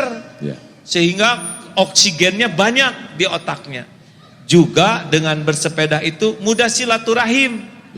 Ke tetangga, dan sesama pesepeda juga nggak kenal ngobrol, kering-kering ya. Benar. Jarang naik motor tidit malah berantem nih. Dan juga bersepeda efisien, hemat BBM, hemat parkir, karena tadi saya ke tempat parkir juga nggak ditagih ya. Dan insya Allah dengan bersepeda kita akan bisa merasakan, kalau ke masjid bersepeda luar biasa nikmatnya. Jadi kalau tidak keberatan, baik for ibadah, bisa dicanangkan juga oleh Pak Wali Kota ya. Minimal Selasa, Rabu, Jumat ke kantor bersepeda. Insya Allah mudah-mudahan ini jadi bagian dari dakwah kita juga. Amin. Dan juga membuat alam kita lebih baik karena tidak banyak polusi. Insya Allah. Tabarakallah. Ustadz, serius giliran Ustadz lah. Saya nggak bisa nanya ke Ustadz. Ceritalah apa yang... Suatu ketika ada seorang wali Allah bernama Ibrahim bin Adham. Ibrahim bin Adham hidup pada abad kedua Hijrah. Nabi, sahabat Nabi, tabi'in. Datanglah seorang menemui Ibrahim bin Adham. Dia katakan, aku sedang susah hati, aku sedang risau, aku sedang galau melihat hidup. Lalu Ibrahim bin Adham menanyakan kepada dia 3 pertanyaan. Apakah umur yang sudah dijamin Allah Ta'ala mungkin berkurang? Tidak. Apakah rezeki yang sudah dijamin Allah akan berubah? Tidak. Apakah ketentuan dalam hidupmu yang sudah ditetapkan Allah mungkin dirubah oleh manusia? Tidak. Umurmu dijamin Allah, rezekimu dijamin Allah, nasibmu dijamin Allah. Lalu apa yang membuat engkau risau? Nah, bagaimana menanamkan itu ke dalam hati kita? Kadang kita hafal ceritanya, tahu, tapi untuk menguatkannya itu kita masih, ketika menceramahkannya, jangan risau tentang hidup, takbir. Tapi ternyata kita risau juga. Saya diajarin guru saya begini. Jangan pernah berharap dari makhluk. Jangan pernah berharap pada makhluk. Iya. Karena semua makhluk tidak bisa memberikan apapun kecuali yang diberikan Allah untukmu. Allah. Jangan takut oleh makhluk. Karena makhluk tidak bisa membawa mudarat apapun kecuali yang ditetapkan Allah untukmu. Ya. Oleh karena itu bergaulah dengan makhluk. Jangan tapi Jangan ingin diberi, jangan ingin dipuji, jangan ingin dihargai, jangan ingin dibalas budi. Pokoknya stop dari makhluk. Kalau ke Allah saja. Ingin disayang Allah, ingin diberi Allah. Kalau nya ke makhluk, pasti Allah ngasih alarm gelisah. Ke makhluk itu memberi, menghargai, menghormati, niscaya hati akan jauh lebih tentram. Silakan. Insya Allah. Jadi tidak boleh berharap kepada makhluk. Gak boleh. Termasuk berharap sepeda tadi juga tidak boleh. Ya boleh. Sudah cukup aja tadi saya ngomong. Jangan diungkit-ungkit, jangan diingat-ingat. Insya Allah. Ternyata menyakitkan. Kan Ali bin Abi Thalib karamallahu wajah pernah berkata, gimana? Zuktul mararati kullaha walam ajid amarra minal hajati ilan nas. Benar gitu? Al-hajah ilan nas, berhajat pada manusia. Semua kepahitan sudah kurasakan seluruhnya. Dan tidak ada yang lebih pahit di hati ini selain berhajat, berharap kepada manusia. Ini asli Pak, guru saya itu nekankan, jangan pernah ngarap-ngarap apapun dari makhluk. Kalau kamu ngarap-ngarap, Allah tidak akan suka. Izah kita akan hina. Kalau kita udah begini, pasti kita jadi hina. Setinggi apapun pangkat jabatan, kalau sudah begini, termasuk ulama, kalau sudah begini ke makhluk, pasti oleh Allah dihinakan. Tidak ada izah. Tidak ada. Makanya nggak usah berharap, Allah udah tahu keperluan kita daripada kita sendiri. Selama ini aja kita ngaco diurus, apalagi kita beneran tawakal. Allahu Akbar. Masya Allah. Kenapa Ustadz ngelihat saya gitu terus? Memandang wajah ulama itu adalah ibadah. Saya juga lagi mandang Ustadz. Masya Allah. Tabarakallah. Apakah pertemuan kita ini juga diatur oleh Allah? Pasti. Tidak ada satupun yang keluar dari lauh mahfudz. Tidak ada satupun kejadian tanpa izin Allah. Ada izin Allah, ada ridho Allah. Setiap yang terjadi izin Allah, tapi belum tentu Allah ridho. Tapi kalau Allah ridho, itulah yang terbaik bagi kita. Apakah ada yang hadir ke sini Allah tidak ridho? Boleh jadi ada yang niatnya salah. Karena ridho Allah itu ada pada niat dan cara yang Allah sukai. Membagi dua, yang satu izin Allah, yang satu ridho Allah. Ini yang membuat manusia sekarang sesat tapi pakai dalil. Ketika ditanya, kenapa kamu pakai sabu-sabu? Kenapa kamu berzina? Kenapa kamu minum khamar? Ustadz, ini kan atas izin Allah. Iya, tapi Allah nggak ridho, makanya Allah murka kepada dia. Tidak diridhoi Allah Subhanahu wa ta'ala. Tidak, karena ridho Allah itu ada pada niat dan perbuatan yang disukai Allah. Semua yang terjadi di alam ini atas izin Allah. Izin Allah pasti. Orang yang mabuk pun karena izin Allah. Izin Allah. Orang yang maaf berbuat dosa pun karena ada kuasa dan kudrat iradat Allah. Izin Allah. Tapi Allah tidak ridho. Allah tidak ridho. Sedangkan kita yang kita cari adalah keridhaan Allah. Ya benar. Allahu Akbar. Dan kalau udah benar niat, Allah kan tahu. Pasti Allah ngasih ketenangan di hati kita. Kalau kitanya nggak benar, nanti Allah kasih alarm hati kita tidak enak, tidak nyaman. Itu alarm di sini. Istafti qalbak. Di usia Kiai Haji Abdullah bin Nastiar 58 tahun. Rasul sallallahu alaihi wasallam 58 itu menurut miladiah ya. Iya. Berarti kalau hijrah berarti udah 60. Iya, Ustaz. Anda tidak rasa takut mati?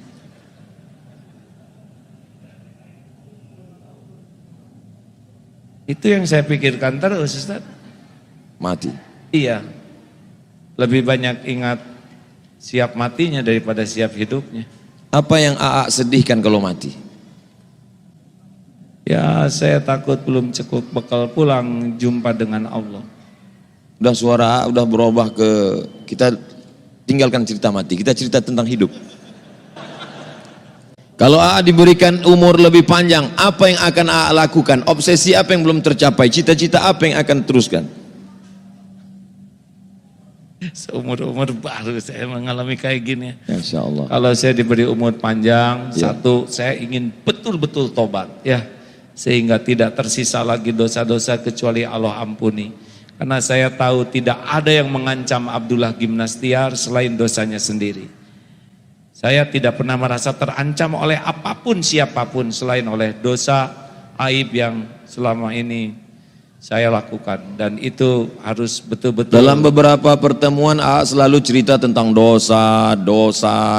Lama-lama saya berpikir, dosa apa? Korupsi nggak ada kesempatan. Pacaran tidak mungkin. Dosa apa? Nabi SAW, wallahi demi Allah inilah astaghfiru ila rabbi, aku beristighfar kepada Allah wa atubu ilaih, bertaubat kepada Allah mi'ata marrah, 100 kali sehari malam. Nabi juga bercerita tentang dosa. Bercerita tentang dosa. Dosa apa? Dosa terbesar yang membuat Allah murka sekali adalah inna syirka ladzulmun azim. Sesungguhnya syirik itu kezoliman yang sangat-sangat besar. Pernah ke dukun? Saya akui saya pernah ke dukun. Waktu ke Seleo saya datang ke dukun urut. Jadi syirik itu ada tingkatan-tingkatannya. Mungkin untuk orang tertentu musyriknya itu nyembah berhala.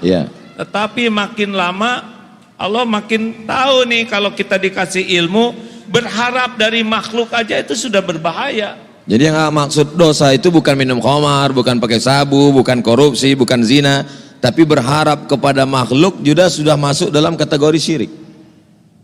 Yang saya harapkan hati saya benar-benar bersih dari bersandar ke siapapun selain Allah. Itu makna tauhid yang maksudkan. Kalau kata guru saya begitu. Jadi istighfar atas istighfar, misalkan astagfirullah, tapi pada waktu istighfar kita tidak merasa lagi tobat, itu pun harus kita istighfari. Allah. Sholat atau ada yang minta-minta atau orang kesulitan, Allah sudah perlihatkan di depan kita, kita mampu, tapi kita lewat saja tidak nolong, itu harus kita istighfari, karena Allah sudah mendatangkan dia ke depan kita, dan Allah sudah memampukan kita nolong, tapi tidak. Yang membuat dia datang lewat di depan kita, Allah. Pasti Allah lah. Dan saat itu Allah sedang menguji kita dan kita menganggap itu bukan apa-apa. Iya. Dan itu menganggap sebagai dosa. Iyalah, itu kan Allah memberikan ladang amal, tapi kita tidak mengamalkan. Tapi orang kan biasa melihat itu sesuatu biasa aja. Ngapain nanti lewat sini, banyak jalan yang lain. Gimana kita bisa melihat halus? Ada seorang melihat dengan mata, tapi ada orang melihat dengan mikroskop, sehingga dia melihat sesuatu yang tidak nampak dilihat orang, dia melihat. Bagaimana supaya kita halus melihat yang bukan dosa pada pandangan orang awam, tapi dosa bagi kita. Menurut pandangan ulama tasawuf, hasanatul abrar sayyiatul muqarrabin. Yang menurut orang awam biasa itu biasa, tapi bagian orang yang dekat pada Allah itu sudah dianggap sebagai dosa. Bagaimana kita bisa sampai ke level itu? Gak tahu ya. Saya kan belum masuk ke level itu. Tapi ya sudah beristighfar melihat itu. Jadi suruh guru saya. Allahu Akbar. Ini di dunia ini tidak ada yang kebetulan. Ya. Kita bertemu dengan orang yang menghina misalkan. Itu kan dengan izin Allah juga. Kenapa sih ada orang yang menghina? Ya Allah menunjukkan kepada kita bahwa penghinaan orang kepada kita itu lebih sederhana dibanding kehinaan kita yang ditutupi oleh Allah. Jadi kalau kita dihina tuh kita syukur karena penghinaan orang cetek sekali dibanding kehinaan kita yang asli. Seperti gunung es, sepertiga di atas itu penghinaan orang, 2/3 di bawah adalah kehinaan kita yang belum terungkap. Kayak gini nih ya, kita di sini, maaf ya, saya dan Ustadz di sini, kan kenapa A'agim dan Ustadz Abdul Somad ada di sini dan didengar oleh semua? Penyebabnya kan cuma satu, karena Allah menutupi aib dan dosa kita, tuh. Astagfirullah. Tuh, betul nggak? Pasti betul Ustadz. Betul.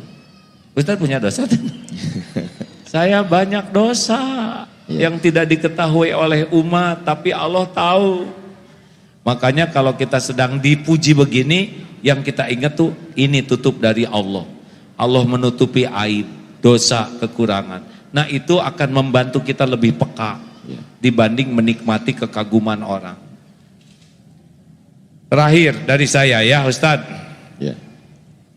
Jam berapa maaf? Boleh lihat Ustadz? Yang boleh ngomong terakhir itu saya, karena saya pembawa acara. Oh gitu ya. Apunten bahasa Sunda. Jangan nyontek. Tolong Agim jangan terlalu banyak bicara. Giliran Ustadz Abdul Somad.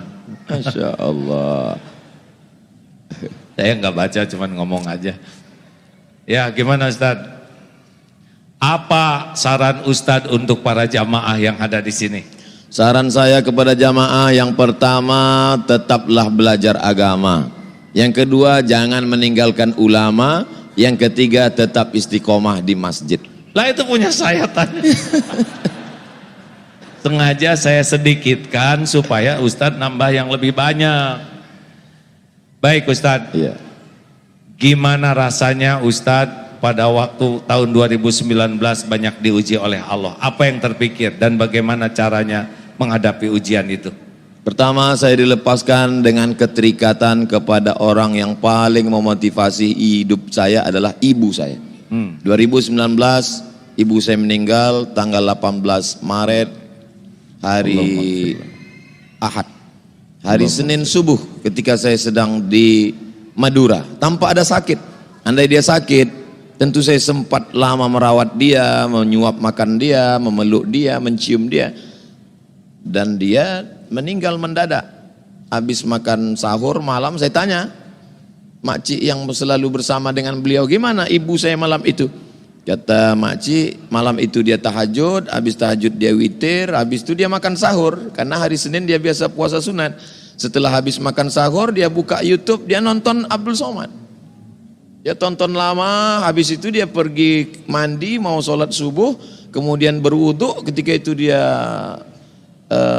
pusing, kemudian dibawa ke rumah sakit, sudah berwudu, meninggal. Saya terkejut, saya kaget, saya lupa semua ayat-ayat hadis-hadis, tapi saya ingat Allah ingin melepaskan saya dari keterikatan saya, dari kemelekatan saya.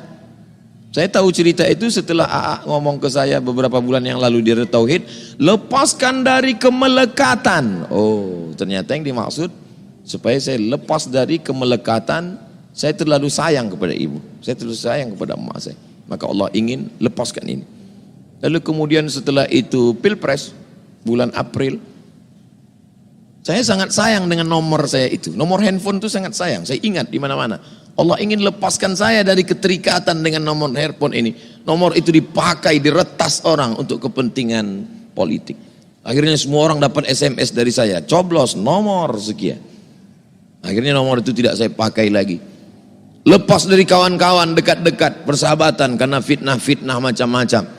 Lalu kemudian saya serahkan semuanya kepada Allah. Akhirnya saya pergi ke Sudan, saya fokus menulis, saya perbaiki disertasi, saya fokus membaca kitab-kitab yang ditulis Syekh Muhammad Hashim Asy'ari dengan segala macam caci maki. Allah ingin menunjukkan pada saya, orang yang menang punya banyak kawan, orang yang terpuruk dan kalah dia punya teman sejati. Dan salah satu teman sejati itu sahabat, sekali dia menganggap dirinya sebagai sahabat, tapi sebenarnya dia lebih layak sebagai guru, Kiai Haji Abdullah Gimnastiar. Saya lagi. Allahu Akbar. Sebetulnya saya paling sering buka YouTube beliau, ya enggak? Karena banyak ilmu yang belum saya tahu dan beliau menyampaikannya. Ustadz diuji seperti itu adalah Ustadz untung lebih awal. Diuji seperti itu pasti banyak hikmahnya. Setidaknya belajar lebih banyak, betul? Amin.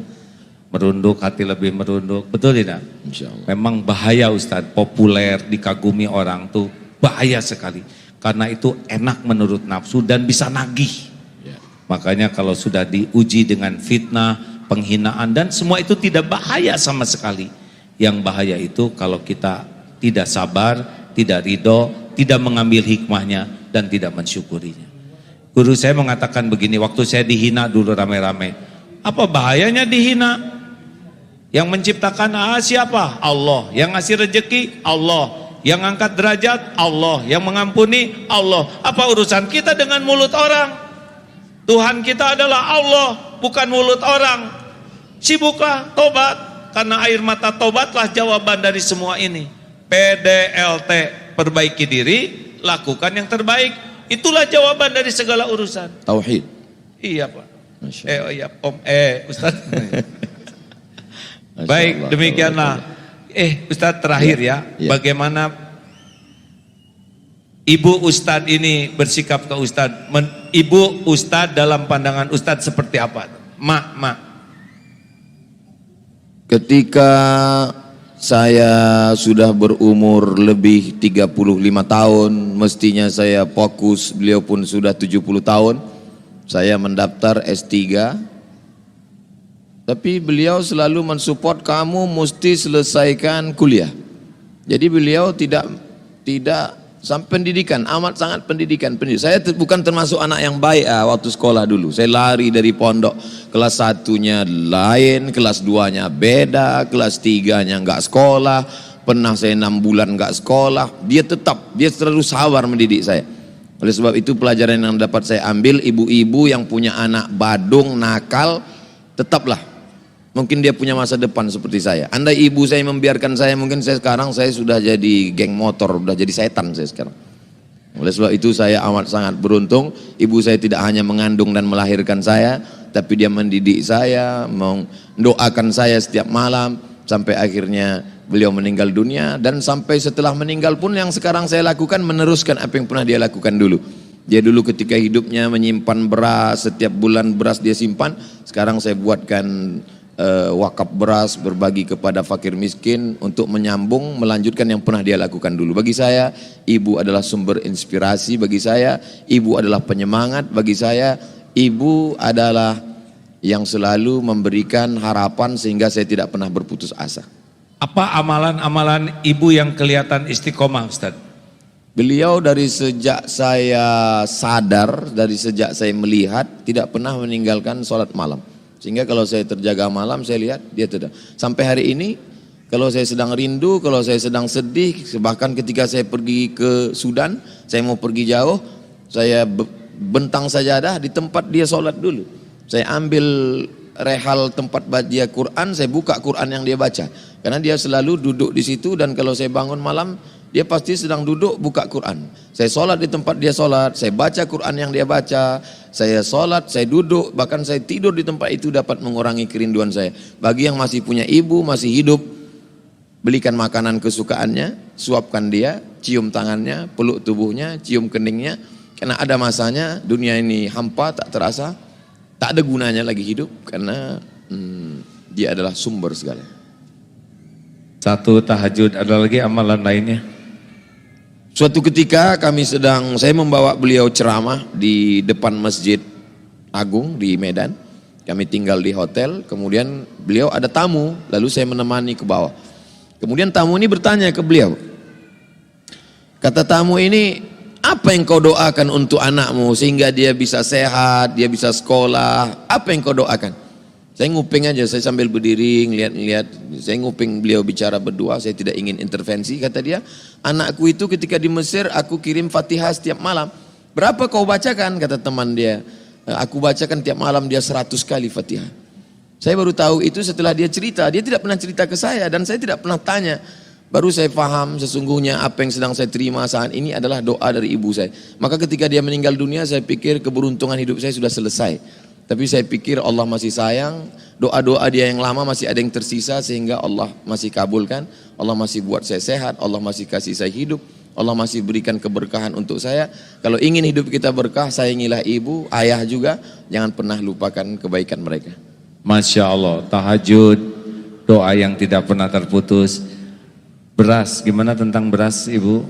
Beliau selalu mengeluhkan uang belanja yang kau kasih itu, beliau ada kebun sawit, tapi saya tetap berikan belanja. Beliau selalu mengeluh, belanja yang kau kasih itu kurang, banyak tamu, tapi saya tidak pernah mengeluhkan itu. Rupanya setelah saya lihat-lihat, uang yang diberi itu dia belikan ke beras, dia bagi fakir miskin, dia bagi sewa rumah orang yang tidak mampu bayar rumah, dia bagi. Pantasan uang itu cepat habis. Maka setelah dia meninggal, apa yang dia lakukan dulu saya lanjutkan. Saya belikan pembagian sembako tiap bulan, lalu kemudian melanjutkan apa yang pernah dia buat dulu. Saya ingin agar itu mengalir dan saya berharap Allah Ta'ala memberikan ampunan, menempatkannya tempat yang terbaik dan memudahkan segala urusan hidup saya dan keluarga dan umat insya Allah. Masya Allah, hadirin, sholat termasuk qiyamul lail, kekuatan doa orang tua yang istiqomah dan juga sodakoh. Mudah-mudahan ini menginspirasi siapapun yang hadir. Amin. Sehingga kita jangan pernah tidak sabar terhadap anak-anak walaupun tidak sekolah 6 bulan. Ya, benar? Ya. Walaupun tiap ganti-ganti sekolah, karena kita tidak tahu kapan Allah memberikan yang terbaik untuk takdir keluarga kita ini. Ya, demikian hadirin. Sebelum ditutup, berkenankah kita bersama-sama membaca ayat Quran? Fatihah, ayat kursi, Al-Ikhlas, Al-Falaq, An-Nas sambil kita bersodakoh, berwakaf, maaf ya. Wakaf untuk pembangunan masjid tidak apa-apa. Pak Wali diizinkan ya. Semoga pertemuan ini selain mendapat ilmu, kita mendapat ladang amal jariah yang melimpah. Amin ya Rabbal. Hadirin, Al-Fatihah. A'udzu billahi minasy syaithanir rajim. Bismillahirrahmanirrahim. Alhamdulillahi rabbil alamin. Ar-Rahmanir-Rahim. Maliki yaumiddin. Iyyaka na'budu wa iyyaka nasta'in. Ihdinas siratal mustaqim. Siratal ladzina an'amta 'alaihim ghairil maghdubi 'alaihim waladdallin.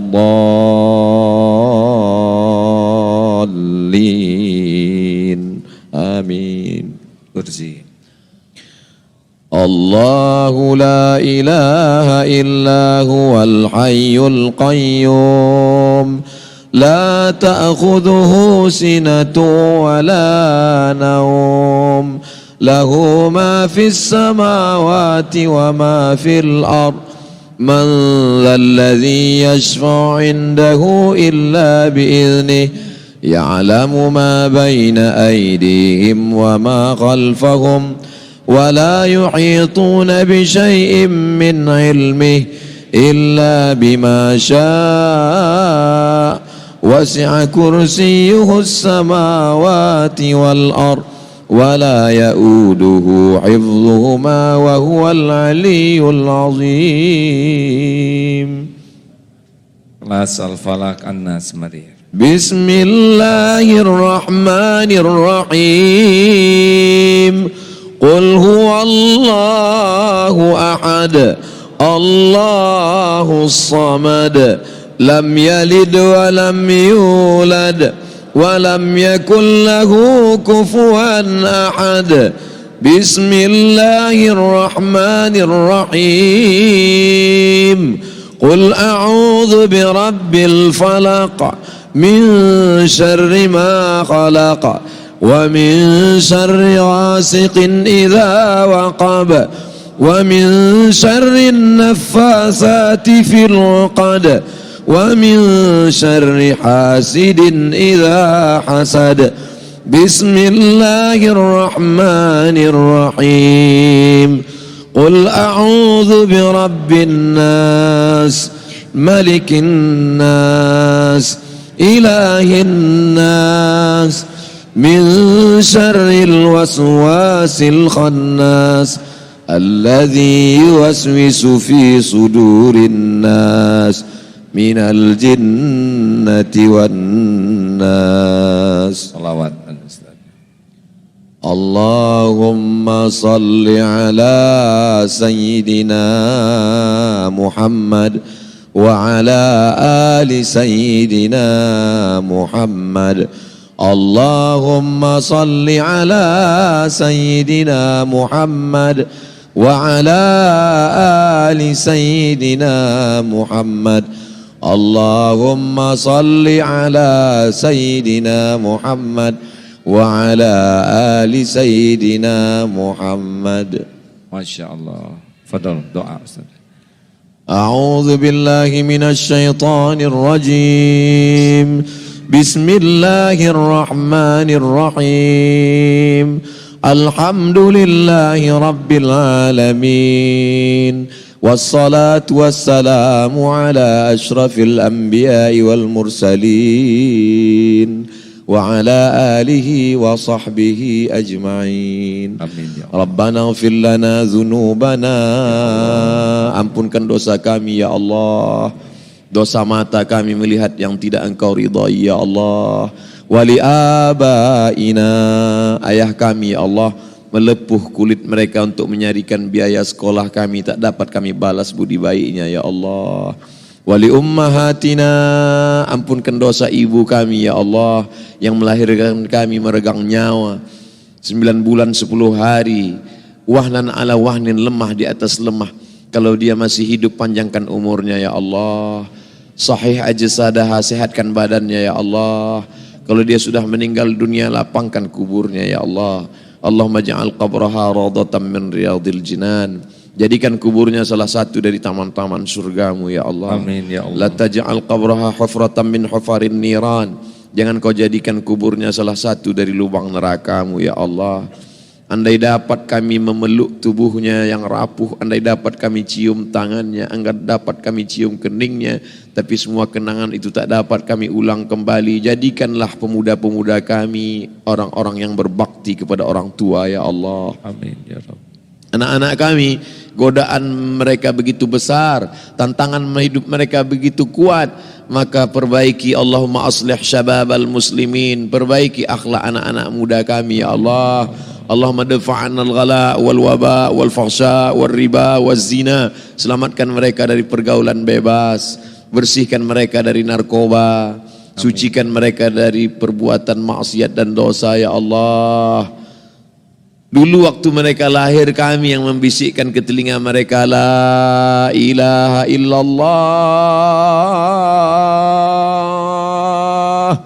Saat kami mati nanti, kami tidak berharap banyak, kami hanya ingin mereka lah yang membisikkan ke telinga kami talqin, la ilaha illallah Muhammadur Rasulullah sallallahu alaihi wasallam. Yang masih belum terbuka pintu hatinya, ya muqallibal qulub, oh engkau yang membolak-balikkan hati, sabit qulubana, kokohkan hati kami, hati orang tua kami, hati tetangga kami, hati kawan kami, hati sahabat kami, hati pemimpin kami. Allah maftah lana abwabal khair, bukakan pintu-pintu kebaikan ya Allah. Wa abwaban ni'mah, pintu-pintu kenikmatan ya Allah. Wa abwabal barakah, pintu-pintu keberkahan ya Allah. Malam ini kami bersama, malam ini kami bertaubat, malam ini kami bersama dengan orang-orang baik di tempat paling baik. Kami ingin pada saat kami menghadap Engkau nanti, jadikanlah kami tetap bersaudara ya Allah. Bil khusus Bapak Wali Kota kami, beliau sedang Kau berikan amanah, jadikan beliau orang yang kuat memegang istiqamah dalam la ilaha illallah dengan kekuasaannya. Guru kami Kiai Haji Abdullah Gimnastiar, berikan dia kekuatan zahir dan batin ya Allah. Sehatkan badannya, panjangkan umurnya, berikan keluarganya kesehatan zahir dan batin, jadikan anak-anaknya menjadi para penghafal Al-Quran. Allahumma ja'al abna'ana wa banatina min huffazil Quran wal hafizat. Jadikan anak-anak kami menjadi para penghafal Quran ya Allah. Minal mujahidina fi sabilik, mereka akan menolong agamamu dengan harta dan nyawa mereka. Saat itu kami sudah tidak lagi ada di atas tanah, tapi terang kubur kami, lapang makam kami, karena doa mereka di tengah malam mereka akan bermunajat, Rabbil firli wali walidayya warhamhuma kama rabbayani saghira. Kami rindu kepada Rasulullah. Tiap malam kami berkata, Assalamu alayka ayyuhan nabiyyu wa rahmatullah wa barakatuh. Allahumma jma'na ma'al habibil mustafa fi jannatikal ula. Kami tak layak masuk ke dalam surgamu, tapi juga kami tak kuat masuk ke dalam nerakamu. Maka berikan kami syafaat agar kami dapat berjumpa dengan Rasulullah sallallahu alaihi wasallam. Amin ya Allah. Tangan kami yang banyak dosa tak layak berjabat tangan dengannya. Mata kami yang banyak maksiat tak layak melihat cahaya pancaran dari wajahnya. Hati kami yang banyak dosa tak layak untuk dapat bersentuhan kulit dengan kulitnya. Tapi kami selalu berharap, ya Allah, temukanlah kami dengan Nabi Muhammad sallallahu alaihi wasallam. Allahumma barik lana fi arzaqina, berikan berkah pada rezeki kami sehingga kami bisa berhaji ke Baitullah. Berikan kami berkah pada rezeki sehingga kami dapat berkunjung ke makam Rasulullah sallallahu alaihi wasallam. Allahumma ja'alna minal mutahabbina bijalalik. Malam ini kami berkumpul di rumahmu, kami bersatu bukan karena kepentingan politik. Kami berkawan bersahabat bukan karena jabatan dan harta. Kami ingin berteman karena Engkau ya Allah. Maka beri kami naungan di antara mereka yang mendapatkan naungan singgasana arasmu. Karena yang mendapatkan naungan itu hanya orang yang berkasih sayang karena Engkau ya Allah. Masukkanlah kami orang-orang yang Kau cari di padang mahsyar. Ainal mutahabbuna bijalali. Mana orang yang dulu berkasih sayang karena aku. Sahabat-sahabat kami, teman kami yang dulu pernah membuat kami tenang, yang dulu pernah membuat kami bertobat, yang dulu pernah menolong kami. Saat ini mereka tidak lagi ada bersama kami. Lapangkan kubur mereka ya Allah. Jadikan anak mereka anak-anak yang soleh dan solehah ya Allah. Allahumma ja'al hadzal balada baladan aminan mutmainna. Jadikan negara kesatuan Republik Indonesia ini negeri yang aman, damai, tentram. Pemimpin-pemimpinnya jadikan mereka adil dan amanah ya Allah. Orang-orang kayanya jadikan mereka dermawan dengan titipan hartamu ya Allah. Ulama-ulamanya jadikan mereka pemersatu umat bukan memecah belah ya Allah. Satukan kami dalam ridhamu, ilahana anta maqsuduna. Kami yang Kau maksud ya Allah. Engkau ridha kepada kami, ridhamu yang kami cari ya Allah. Wa adkhilnal jannata ma'al abrar. Masukkan kami ke dalam surgamu ya Allah. Rabbana atina fid dunya hasanah wa fil akhirati hasanah wa qina adzabannar. Allahumma ja'al akhir kalamina, jadikanlah akhir kalam kami ketika ajal kami tiba, saat malaikat maut mencabut nyawa kami, saat anak menantu kami berkeliling di samping jasad kami, yang terakhir keluar dari mulut kami, la ilaha illallah Muhammad Rasulullah sallallahu alaihi wasallam. Rabbana atina fid dunya hasanah wa fil akhirati hasanah wa qina adzabannar. Wa sallallahu ala sayyidina wa maulana Muhammad wa ala alihi wa sahbihi wa sallam walhamdulillahi rabbil alamin. Amin ya Allah ya Rasulullah. Ya Allah ya Hayyu ya Qayyum bi rahmatika nastaghits. Amin. Ya Allah, berikan kesembuhan jamaah yang sedang sakit. Amin, Ya ya Allah. Berikan kelapangan yang sedang dihimpit kesulitan ya Amin, Allah. ya Allah. Berikan kecukupan bagi yang sedang kekurangan ya Karim. Ya Allah, karuniakan kepada kami nikmat iman, Amin. nikmat ibadah, Amin. nikmat doa yang Engkau ijabah, Amin. nikmatnya berakhlakul karimah. Amin ya Allah. Ya Allah, karuniakan kepada kami hati yang selalu ingat kepadamu, Amin ya Allah. tubuh yang selalu patuh padamu. Amin. Karuniakan kepada kami hati yang merasakan indahnya cinta ya Allah. Amin. Cinta kepadamu, Amin. cinta kepada Rasulmu. Amin. Ya Allah, golongkan kami menjadi hamba-hambamu yang selalu merasakan rindu. Amin. Rindu ingin bertemu denganmu ya Allah. Allahumma shalli ala sayyidina. Allahumma shalli. Golongkan kami menjadi orang yang merasakan rindu ingin berjumpa dengan Rasulullah. Allahumma shalli ala sayyidina Muhammad. Amin ya Allah. Ya Allah, Wahai yang Maha mendengar, Catatkan siapapun yang hadir ini menjadi ahli surga. Amin ya Allah. Jangan Amin. biarkan satupun di antara kami menjadi ahli neraka-Mu. Wa na'udzubillah. Ya Allah, Allahumma gfir lana wali walidina Amin. warhamhum Amin. kama rabbawna shighar. Amin. Ampuni ya Allah ibu bapak kami. Amin. Ampuni guru-guru kami. Amin. Ampuni orang-orang yang berbuat baik kepada kami. Amin ya Allah. Ampuni hamba-hambamu yang pernah kami sakiti. Amin. Ampuni hamba-hambamu yang pernah menyakiti kami. Amin ya Allah. Allahumma gfir lil mu'minina wal mu'minat Amin. wal muslimina wal muslimat Amin. al ahya'i minhum wal amwat. Amin. Ya muqallibal qulub tsabbit qulubana ala dinik. Amin. Ya Allah, jangan cabut nikmat iman kami ini ya Allah. Amin. Istiqomahkan kami ya Karim. Ya Rabb. Allahumma inna nas'aluka imanan kamilan. Amin. Allahumma inna nas'aluka taubatan nasuha Amin. wa taubatan qoblal maut Amin. wa rahmatan indal maut Amin. wa maghfiratan ba'dal maut. Amin. Allahumma hawin alaina fi sakaratil maut. Amin ya Allah. Allahumma inna nas'aluka husnal khatimah Amin. wa na'udzubika min su'il khatimah. Amin. Rabbana atina fid dunya hasanah wa fil akhirati hasanah wa qina adzabannar. Subhana rabbika rabbil izzati amma yasifun. Wassalamun alal mursalin walhamdulillah. Alhamdulillahi Rabbil Alamin. Alhamdulillah ya Allah. Terima kasih kepada guru kami ulama, Pak Majelis Ulama, Pak Wali dan seluruh jajaran dan sahabat sekalian. Kita tutup doa akhir majelis. Subhanakallahumma wa bihamdika asyhadu an la ilaha illa anta astaghfiruka wa atubu ilaik. Assalamualaikum warahmatullahi wabarakatuh. Itu orang tua dulu. Awas.